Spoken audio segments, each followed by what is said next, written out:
So, the United States and Canada just spent $6 billion building the largest bridge between their two countries. $6 billion, years of planning, years of construction, thousands of workers, an engineering marvel spanning the Detroit River, connecting two cities and two nations in what was supposed to be the most powerful symbol of economic partnership in North American history. Donald Trump just turned it into a weapon. The Trump administration has issued a series of executive orders that effectively transform the Gordie Howe International Bridge, the crown jewel of U.S.-Canada infrastructure, the single largest bilateral infrastructure investment these two countries have ever made together, into a trade choke point designed to strangle Canadian commerce and force economic submission. Enhanced inspections that turn a 10-minute crossing into a 6-hour ordeal. Punitive crossing fees that function as tariffs without congressional approval. Threats to close the bridge entirely. And military personnel deployed at what was supposed to be a symbol of peaceful partnership. Warren Buffett's response was devastating. He called it the most economically self-destructive use of infrastructure I've seen in my lifetime. It's like building a highway and then using it as a wall. You spent $6 billion to move goods faster, and now you're spending more to move them slower. That isn't strategy. That's economic vandalism. What most people don't realize is that this bridge carries over a quarter of all trade between the United States and Canada. Billions of dollars in goods cross it every single day. Auto parts, manufactured goods, agricultural products, energy components. The economic lifeblood of both countries flows across this bridge. And Trump just put a chokehold on it. When you understand what this bridge actually is, what it carries, what communities depend on it, and what happens when you weaponize it, you'll understand why economists are calling this the most self-destructive infrastructure decision in American history. Hit subscribe because this story is about a lot more than a bridge. So let me tell you about this bridge. Because to understand what's being destroyed, you first need to understand what was built. The Gordie Howe International Bridge is the longest cable-stayed bridge in North America. It spans the Detroit River between Detroit, Michigan, on the American side, and Windsor, Ontario on the Canadian side, connecting two cities that have functioned as economic twins for more than a century. 6 lanes of traffic, massive ports of entry on both sides, designed to process thousands of commercial vehicles per day with maximum efficiency. State-of-the-art customs technology, dedicated commercial lanes built specifically to keep the flow of trade moving as fast as physically possible. The bridge cost approximately $6 billion to build. It took the better part of a decade to plan, approve, finance, and construct. Thousands of workers on both sides of the river, ironworkers, engineers, concrete specialists, electricians, project managers, spent years of their lives building it. It is by any measure the single largest bilateral infrastructure investment in the entire history of the U.S.-Canada relationship. Nothing else comes close. And the name matters. The bridge is named after Gordie Howe, one of the greatest hockey players who ever lived. Howe was born in Floral, Saskatchewan, a tiny farming community in the Canadian prairies. He spent the vast majority of his legendary career playing for the Detroit Red Wings, becoming one of the most beloved sports figures in the city's history. A Canadian who became a Detroit icon. A man whose life literally embodied the cross-border relationship, born in one country, beloved in both, spending decades crossing between them. When they chose to name the most important bridge ever built between these two nations, they chose a man who represented exactly what the bridge was supposed to mean, that the distance between us can be crossed, that the connection between us is worth celebrating, and that what we build together is greater than what either country could build alone. Now, let me tell you what this bridge carries, because the numbers are staggering and most people, including apparently the people who decided to weaponize it, have absolutely no idea. The Detroit-Windsor corridor is the single busiest international trade crossing in all of North America. Not the busiest Canadian crossing, not the busiest Midwestern crossing, the single busiest international commercial crossing on the entire continent, carrying a higher volume and value of goods than any other border point between any two countries in the Western Hemisphere. More than 25% of all merchandise trade between the United States and Canada passes through this corridor. An estimated $300 million worth of goods crosses this stretch of water every single day. $300 million every single day, 365 days a year. That's over $100 billion annually flowing through one corridor, across one river, over the bridges and through the tunnel that connect these two cities. And it's not just the volume that matters. It's what the goods are and how they move. Auto parts, the Detroit-Windsor corridor is the beating heart of the entire North American automotive industry. This is the single most important detail for understanding why weaponizing this bridge is so catastrophically self-destructive.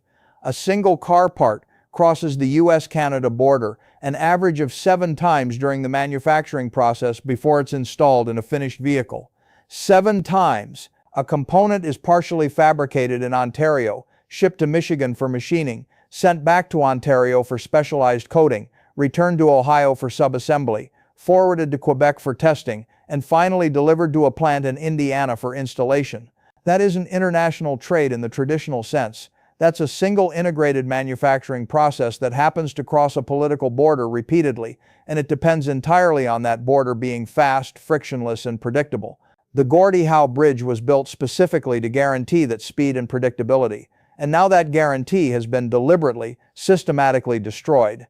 Beyond auto parts, manufactured goods of every description. Agricultural products flowing in both directions, Canadian grains and produce heading south, American processed foods heading north. Energy components, chemical feedstocks for industrial processes, medical supplies that hospitals on both sides depend on. Construction materials. The bridge carries so much commerce, so many different categories of goods, so many interdependent supply chains that trade economists have a specific name for what it would mean if this corridor stopped functioning. They call it the Detroit scenario, and they use it in risk models the way seismologists use worst-case earthquake projections. It's the economic catastrophe they design contingencies around and pray never happens. And then there are the people. Thousands of people commute across the Detroit-Windsor border every single day for work. Nurses who live in Windsor and work in Detroit hospitals. Engineers who live in Detroit and work at plants in Ontario. Teachers, technicians, construction workers, service industry employees, people whose lives and livelihoods straddle both countries. The bridge was supposed to make their daily crossing faster, easier, and more reliable. It was supposed to reduce the congestion that had been plaguing the existing Ambassador Bridge for decades and give these cross-border communities the modern infrastructure they deserved. That was the promise. $6 billion. A decade of work. An engineering marvel named after a man who embodied everything good about the relationship between these two countries. Built on the promise that the United States and Canada would continue to invest in the infrastructure of their partnership. That trade would flow freely, that the communities on both sides of the river would prosper together. Donald Trump just broke that promise. And what he's doing to this bridge is something that should alarm every person on both sides of the border. It started with what the administration called enhanced inspection protocols. That sounds reasonable, doesn't it? Enhanced inspections. Who could object to making sure goods crossing the border are properly documented and safe? But the reality of what enhanced inspections means in practice is something very different from what the phrase implies. Under the new protocols, every single commercial vehicle crossing the Gordie Howe Bridge is now subject to full physical inspection, not the routine document checks and random sampling that have been the standard for decades, but a complete time-consuming vehicle-by-vehicle examination that turns a crossing that used to take 10 or 15 minutes into an ordeal that now takes 4, 5, sometimes 6 hours. The backups are extraordinary. Lines of trucks stretching miles from the bridge approach on both sides of the river. Drivers sitting in their cabs for the better part of a working day, waiting to cross a border that they used to cross in the time it takes to eat lunch. Perishable goods spoiling in trailers. Time-sensitive auto parts missing their delivery windows. Just-in-time manufacturing schedules, the backbone of the modern automotive industry, rendered completely impossible because no factory can plan production around a border crossing time that varies between 1 hour and 8 hours, depending on the day. And the inspections aren't finding anything. That's the detail that reveals the true purpose. The enhanced protocols have not resulted in any significant increase in seizures of contraband, any notable security discoveries, or any evidence of the border threats they were supposedly designed to address. They are finding exactly what the old protocols found, nothing unusual. Because the US-Canada border has always been one of the most secure, most law-abiding, and least problematic borders on Earth. The inspections aren't about security, they are about creating delay, manufactured congestion, artificial friction, the bureaucratic equivalent of building a dam across an artery. Then came the fees.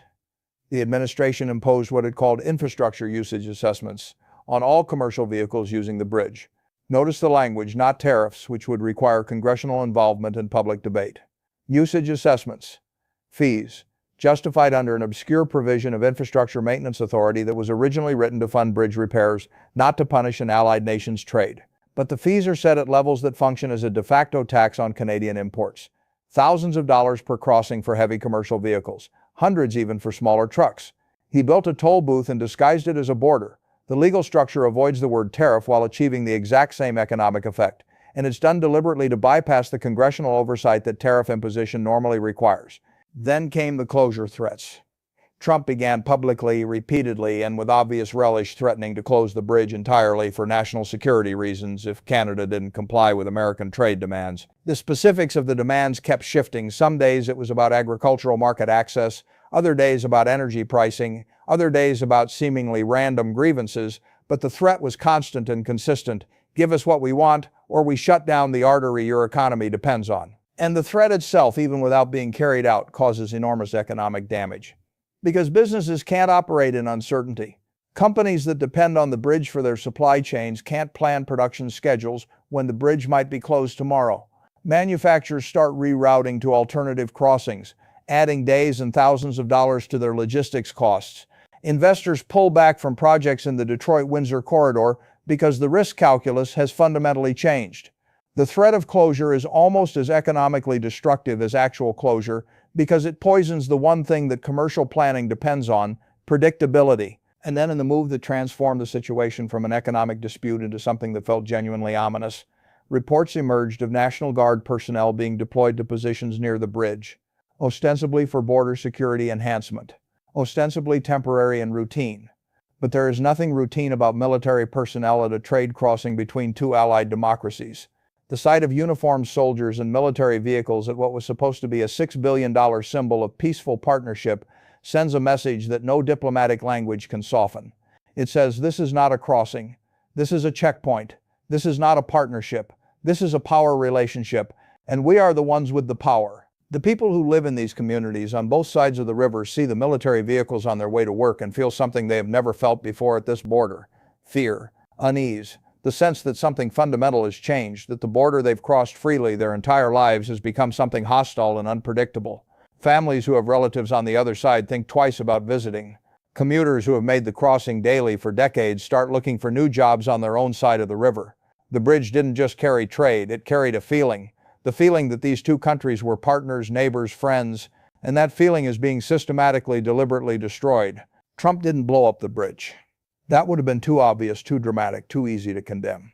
Instead, he's strangling it, slowly, methodically, deliberately, turning the flow of trade into a trickle, the crossing into a gauntlet, and the bridge into a barrier. He took a $6 billion symbol of partnership and, without removing a single brick, without damaging a single cable, without touching a single piece of steel, turned it into a wall. And the damage started hitting immediately. The auto industry was the first casualty because the auto industry is the most dependent on the bridge functioning at full speed. When crossing times went from minutes to hours, the just-in-time manufacturing model that the entire North American automotive industry is built on collapsed overnight. Plants in Michigan that depend on parts from Ontario began slowing production within the first week. Assembly lines that are calibrated to receive specific components at specific times on specific days couldn't function when those components were stuck in a 6-hour inspection queue at the bridge. Plants in Ontario experienced the mirror image problem. American-made components they needed couldn't get through the gauntlet heading north. Within a month, major manufacturers were announcing production slowdowns, shift reductions, and in some cases, temporary plant closures. Workers who had built cars at these plants for 20 and 30 years were sent home, told to wait, told the problem was temporary. It wasn't temporary. Small businesses on both sides of the river were devastated. A restaurant owner in Windsor, who had built his business over 15 years serving American lunch crowds, watched his revenue drop by 60% in the first month because the crossing had become too painful for casual visitors. A family-owned trucking company in Detroit that had been moving goods across the bridge for 3 generations found that the new crossing fees and the hours-long delays made their business model mathematically impossible. The fees alone ate their margin, and the time delays meant they could make 1 run a day instead of 3. They laid off half their drivers within 6 weeks. A medical supply company in Windsor that delivered to hospitals in Detroit and across Michigan couldn't guarantee delivery windows anymore because the bridge was unpredictable, and hospitals can't wait 6 hours for supplies they need in 1. They started losing contracts to American suppliers who didn't have to cross a weaponized border. And the commuters, the thousands of people whose daily lives depend on crossing the bridge. A nurse who lives in Windsor with her family and has worked at a Detroit hospital for 12 years. Her commute went from 30 minutes to over 2 hours each way when she could get across at all. Some mornings the line was so long she turned around and called in sick because she physically could not get to work on time. She's now looking for a job in Ontario, which means leaving a position she loved at a hospital that desperately needs her. because a bridge that was supposed to make her life easier has been turned into a weapon that makes her life impossible. An automotive engineer in Detroit who works at a plant in Windsor, same story reversed. His employer is pressing him to relocate to Canada. His kids are in school in Detroit. His mother lives in Dearborn. The bridge is forcing him to choose between his career and his family, not because of an economic downturn, not because of a natural disaster, because someone decided to turn a bridge into a political weapon. And here's the devastating irony that should be on the front page of every newspaper in Michigan. The communities being hurt most by the bridge weaponization are American communities. Detroit, already one of the most economically fragile major cities in the United States, is taking the worst of the damage. Michigan's auto industry, which politicians in Washington constantly claim to be protecting with their trade policies, is being crippled by a trade policy that makes it impossible for Michigan factories to get the Canadian components they need to build cars. American workers are losing their jobs because American policy is preventing American factories from functioning. The bridge was built with American tax dollars. The communities it serves are American communities. The workers it's hurting are American workers. And the man who is weaponizing it was elected by many of the same people it's destroying. The weapon is pointed at both countries, but the barrel is aimed squarely at Michigan. And this is what Warren Buffett called the most self-destructive infrastructure decision in American history. Buffett's statement, released through Berkshire Hathaway, was characteristically blunt and devastatingly precise. Building a $6 billion bridge and then using it as a trade weapon, Buffett said, is like building a highway and then using it as a wall. It defeats the entire purpose of the investment.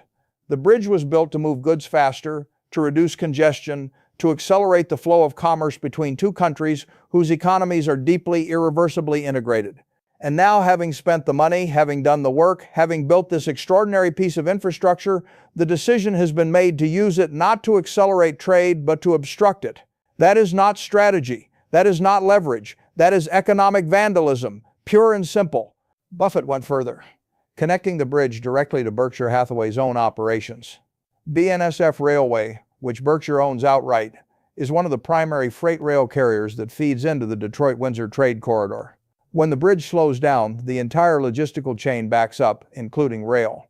Containers that would normally be transferred from truck to rail on precise schedules are sitting in holding yards because the trucks are stuck at the bridge. Rail freight volumes through the corridor have dropped measurably since the weaponization began. Every hour of delay at that bridge costs the North American economy millions of dollars, Buffett said. And those millions come out of American paychecks and American retirement accounts and American pension funds just as much as they come out of Canadian ones. This isn't hurting Canada, this is hurting everyone, and it's hurting Americans first. And then Buffett delivered the line that will define the economic commentary on this crisis. In 70 years of investing, I've learned one unbreakable rule about infrastructure. Never destroy your own. Never poison your own water supply. Never tear up your own railroad tracks. And never ever burn a bridge you need to cross tomorrow.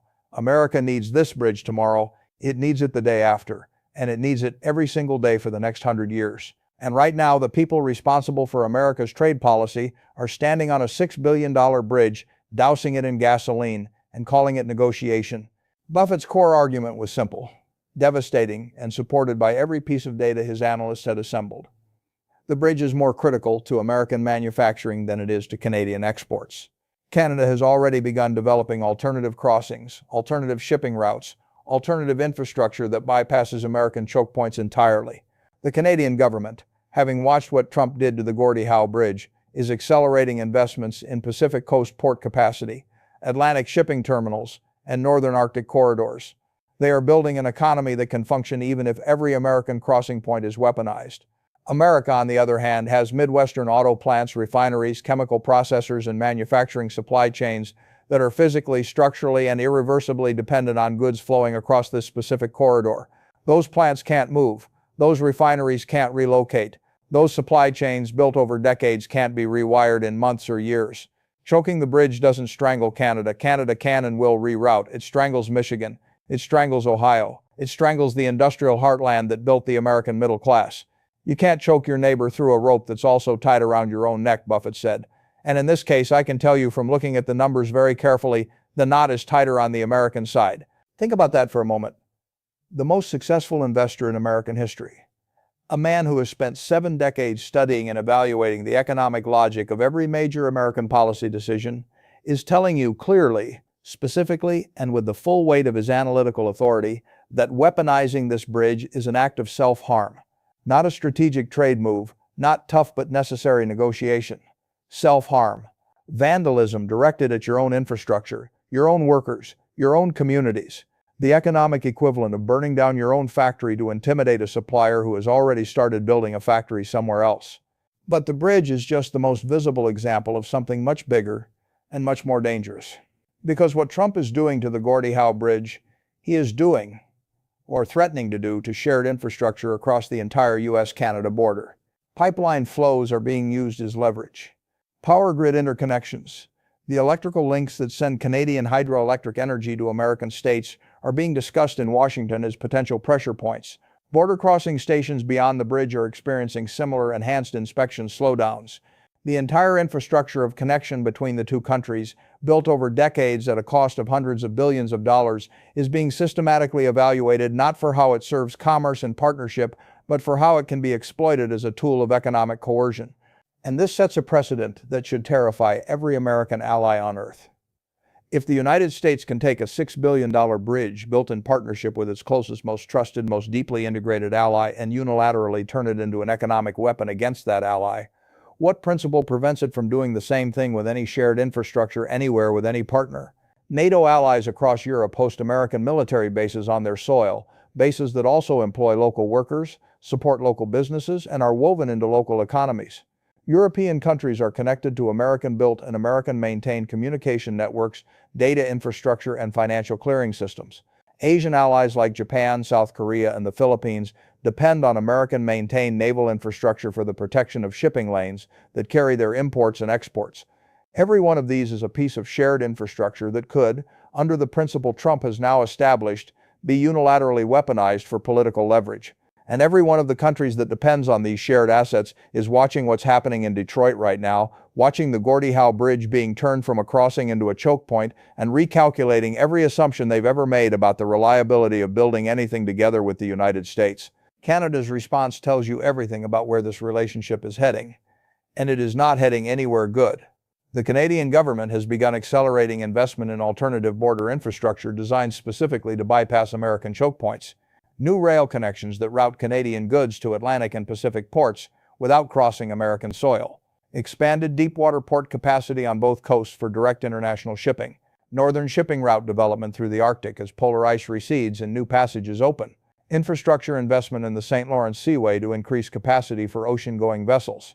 The explicit stated goal is to build a comprehensive Canadian transportation and trade network that functions fully even if the United States weaponizes every single crossing point on the 5,000-mile border. Think about what that means. Two countries that used to share infrastructure as partners, that used to build bridges together, literally and metaphorically, are now building parallel competing systems designed to function independently of each other. That is more expensive for both countries. It is less efficient for both economies. It is worse for workers, businesses, families, and communities on both sides of the border. And it is the inevitable, completely predictable, and entirely avoidable consequence of a decision to take shared assets and turn them into weapons. But the real cost of what's been done to this bridge isn't measured in dollars, and it isn't captured in any economic model or trade statistic. The most valuable thing the Gordie Howe Bridge represented, the thing that made it worth far more than the steel and concrete and engineering and $6 billion, was trust. The trust that two countries could plan something together, finance it together, build it together, use it together, and benefit from it together over decades and generations without one side unilaterally deciding to turn it into a weapon against the other. That trust was the invisible infrastructure beneath the visible infrastructure. It was the foundation the bridge stood on, more fundamental than the bedrock beneath its pilings. And it took 75 years of partnership, cooperation, shared sacrifice, and daily good faith, 75 years of trucks crossing freely, of workers commuting peacefully, of businesses operating on the assumption that the border would remain open and fair and functional. To build that trust, it took one decision to destroy it. One set of executive orders. One man looking at a $6 billion symbol of everything two countries had built together and seeing not a partnership to protect but a weapon to wield. And once it's gone, once a country learns from bitter, direct personal experience that the infrastructure it helped build, helped fund, and helped maintain can be seized and weaponized against it at any moment for any reason, that country never builds shared infrastructure with you again. Not because of politics, not because of ideology, because of rational self-preservation. Every future project proposed between these two countries, every future bridge, every pipeline, every power line, every data cable, every shared facility, will be evaluated through the lens of one devastating question: can they turn this against us? Can they weaponize this bridge the way they weaponized the last one? And when that question governs every single infrastructure decision between two countries that share the longest border on Earth, the cumulative cost isn't billions of dollars. It's incalculable, it's generational, it reshapes the physical landscape of an entire continent. The $6 billion was the price of building the bridge. The trust it embodied, the trust that made it possible, that made it meaningful, that made it more than just steel and concrete, was priceless. And the trust is gone. The Gordie Howe International Bridge was named after a man who crossed between two countries his entire life and was loved deeply and permanently in both of them. Gordie Howe was born in Floral, Saskatchewan, a tiny farming community on the Canadian prairies, population barely 100. He moved to Detroit at the age of 18, a teenager with a hockey stick and a future he couldn't yet imagine, and spent the next quarter century becoming one of the most revered and beloved athletes in the city's history. He raised his family there, he built his legacy there, and when he retired, he was claimed by both countries, Canadian by birth, American by devotion, belonging fully and permanently to both sides of the border. His life was the bridge before the bridge was built. If you stand on the Gordie Howe Bridge today and look south, you can see the skyline of Detroit, a city that has fought its way back from bankruptcy, that has rebuilt itself through manufacturing and trade and sheer determination, and that is now watching its economic recovery threatened by a policy that weaponizes the very infrastructure it depends on. If you look north, you can see Windsor, a city whose economy has been intertwined with Detroit's for more than 100 years, whose workers cross the river every morning and come home every night, and whose businesses are being choked by a crossing that was supposed to set them free, both sides losing, neither side winning. $6 billion of partnership being converted day by day, measure by measure, into $6 billion of hostility. And the man responsible calls it strength. A bridge is the simplest, most ancient, most universally understood symbol of connection that human beings have ever created. It says, the distance between us can be crossed. The gap between us can be closed. We can meet in the middle, and what we find there is worth the journey. Every civilization in human history has built bridges, and every one of them understood that a bridge is a statement of faith, faith that the other side is worth reaching, that connection is better than separation, that building something together is the highest expression of what neighbors can achieve. And now, for the first time in the history of the US-Canada relationship, a bridge between these two countries is being used to say the opposite. The gap is deliberate, the distance is the point. And meeting in the middle is no longer the goal. The bridge is still standing. $6 billion of steel and concrete and engineering stretching across the Detroit River, still physically intact. The question is whether the relationship it was built to carry, the trust, the partnership, the 75-year promise that these two countries would build their future together, can survive what's being done to it. Or whether that relationship, like so many other things in this era, will be sacrificed to the short-term demands of a man who looked at a bridge and saw a weapon.